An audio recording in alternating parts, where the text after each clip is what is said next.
বর্তমানে মিডিয়া হাউসগুলো লাফিয়ে লাফিয়ে বলছে যে মুর্শিদাবাদ জ্বলছে, মুর্শিদাবাদ অগ্নিগর্ভ। তো মিডিয়া হাউসগুলোর কাজ হচ্ছে শুধুমাত্র সাম্প্রদায়িক দাঙ্গা সৃষ্টি করা, হিন্দু মুসলমানের দাঙ্গা লাগিয়ে দাও দিয়ে একটা পার্টি চাইছে আমাদের পশ্চিমবঙ্গের সত্তার মধ্যে আসতে।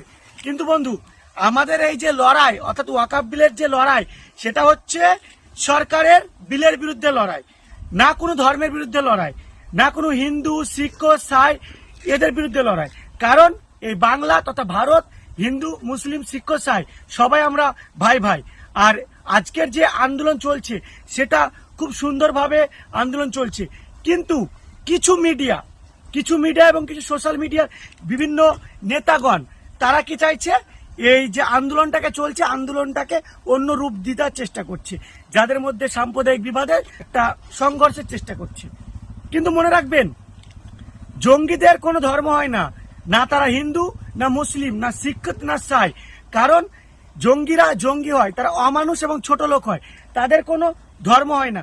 তাই এই নেতাদের কথায় কান না দিয়ে আপনারা ফ্যাক্ট চেক করুন এবং দেখুন যে ওয়াকাফ বিল কি, ওয়াকাফ বিল সম্বন্ধে আগে ফ্যাক্ট চেক করুন, অযথা গুজবে কান দিবেন না এবং এটা ওটা শেয়ার করা থেকে বিরত থাকুন।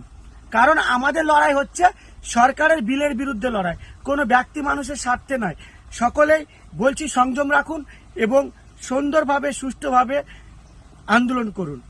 জয় হিন্দ, ইনকিলাব জিন্দাবাদ।